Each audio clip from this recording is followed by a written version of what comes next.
Have you ever wondered why some people make millions while others, no matter how hard they work, always stay broke? It's not luck. It's not just opportunity. It's not even intelligence. It's the way their brain is wired. Yes, your brain could be the very reason you're staying poor.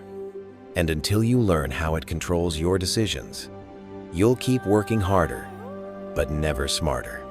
So today, let's go deep inside your mind and uncover the hidden psychology that keeps you trapped in financial struggle. Part 1. The invisible enemy, your primitive brain. Every time you think about money, you're not thinking logically, you're thinking emotionally. Your brain evolved for survival, not success. Thousands of years ago, humans didn't need investments or savings. They needed food, warmth, and safety. So your brain developed one rule: use what you have right now, or you might lose it. That same ancient rule still runs your modern life. When you get paid, your brain feels safe only when you spend.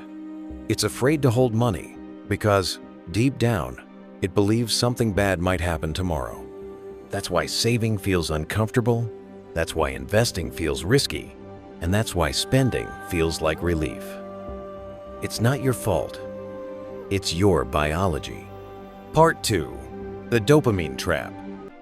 Let's talk about dopamine, the chemical that drives almost every financial decision you make. When you buy something new, a phone, clothes, or even coffee, your brain releases dopamine. That's the feel-good chemical. But here's the catch. Dopamine is not the reward. It's the anticipation of the reward. That means your brain gets excited before the purchase, not after it. You're chasing a feeling that disappears the moment you buy. And that's why so many people stay stuck in the loop of buying, scrolling, and consuming. They're not addicted to things, they're addicted to anticipation. Meanwhile, the rich train their brains differently. They delay gratification. They find pleasure not in buying, but in building. They've hacked their dopamine system. Instead of chasing quick rewards, they reprogrammed their brain to crave long-term results. Part 3. The comfort zone of the poor. Mind your brain loves comfort. It hates uncertainty. That's why most people prefer the security of a paycheck, even if it keeps them trapped in the same routine for years. The poor brain says, I don't want to risk losing what little I have. But the rich brain says, I'm willing to lose small to win big. That's the difference. One mind is ruled by fear, the other by growth. Your brain will always try to pull you back to comfort because it mistakes comfort for safety. But in the modern world, comfort kills growth. The moment you feel too safe, you stop learning. You stop improving.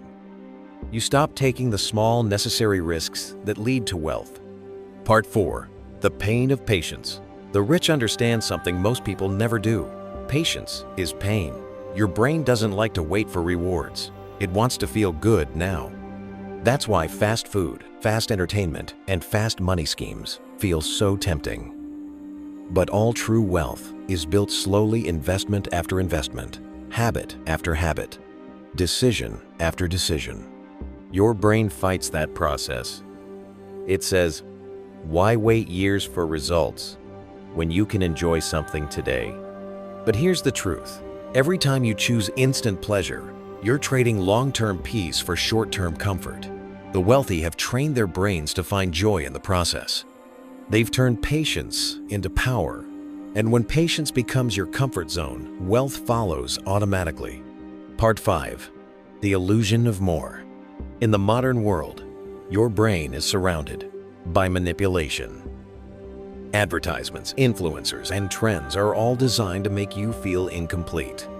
Every buy now button whispers one message: you're not enough until you own this.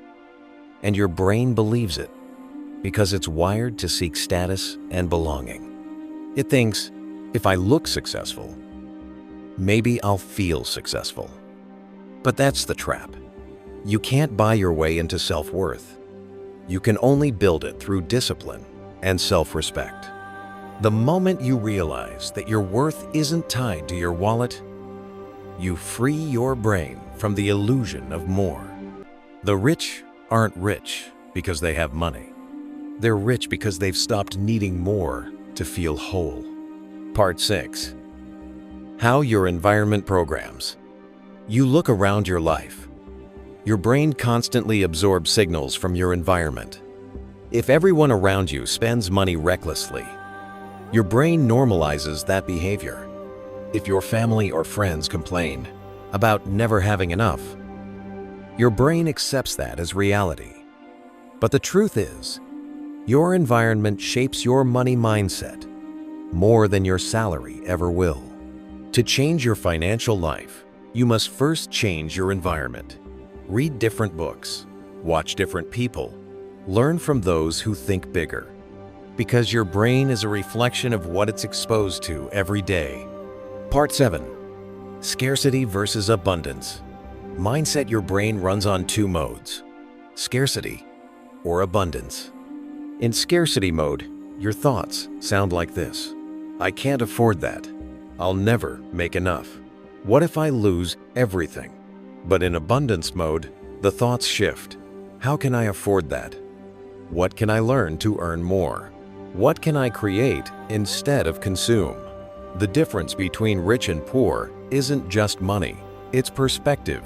Your brain creates the reality it expects. If it expects limitation, it finds proof of it. If it expects opportunity, it finds ways to create it. That's not magic, it's neuroscience. Your reticular activating system filters information that matches your dominant thoughts. So whatever you focus on, your brain multiplies. Part 8. The emotional triggers of money. Money isn't logical, it's emotional. When you're stressed, your brain releases cortisol. That chemical clouds judgment, making you impulsive. That's why emotional spending happens. You're not buying to own, you're buying to escape a feeling. Loneliness, boredom, frustration, each one becomes a trigger. Rich people feel those emotions too, but they've learned to process them without spending. They exercise, plan, reflect, or create. They don't use money to manage emotions. They use discipline to master them. If you can control your emotions, you can control your financial destiny. Part 9. The reward system of wealth. Every brain runs on rewards. You do what feels good and avoid what feels painful. So if you want to change your financial habits, you must change what your brain rewards. Instead of feeling happy when you spend, feel proud when you save. Instead of seeking excitement in buying, find excitement in building. Reward yourself for learning a new skill. Celebrate when you invest. Because the brain learns through repetition and reward. Train it to love the habits that create wealth, and soon they'll become automatic. Part 10. Reprogramming the poor brain. Here's how you can start reprogramming your brain today. 1. Awareness. Notice when your decisions are emotional. Ask yourself, is this choice serving my future or just my feelings? 2. Delay gratification. Before buying anything, wait 24 hours. If you still need it after that, buy it. If not, you just saved your future self. 3. Reframe failure. Your brain hates losing, but losing is learning. Rich minds see failure as feedback, not defeat. 4. Visualize abundance. Spend 5 minutes a day imagining yourself living with financial peace. Your brain can't tell the difference between imagination and reality. Use that power. 5. Change your circle. Surround yourself with people who think bigger, plan smarter, and act disciplined. Their habits will rewire your mind. Part 11. The hidden power of boredom. Most people go broke because they can't handle boredom. They need constant stimulation, new clothes, new gadgets, new entertainment. But wealth grows in silence, in boring routines, in slow, repetitive actions that nobody claps for. The rich embrace boredom. They let compounding do the work. If you can stay consistent while others get distracted, your results will look like magic, but it's just math plus patience. Part 12. The real secret identity. Every habit, every decision, every dollar you spend comes from one question your brain keeps asking: who am I?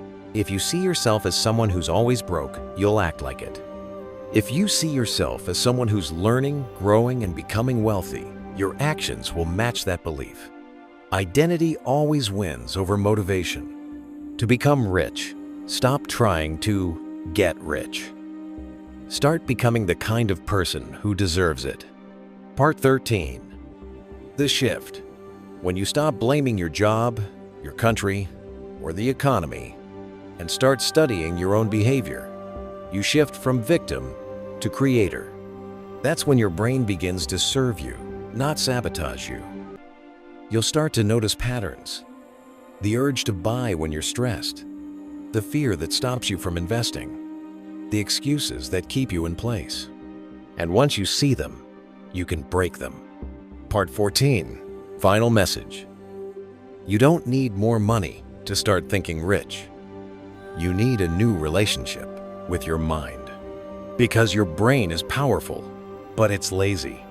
It takes the same path every day until you build a new one.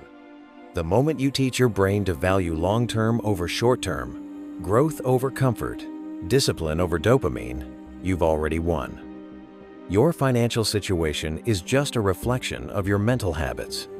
Change the habits, and your reality will follow. So next time you catch yourself saying, "I can't afford that," pause and say instead, "My brain is learning to build wealth." Because it is. And one day, you'll look back and realize you were never poor. You were just pre-programmed. Now, you're finally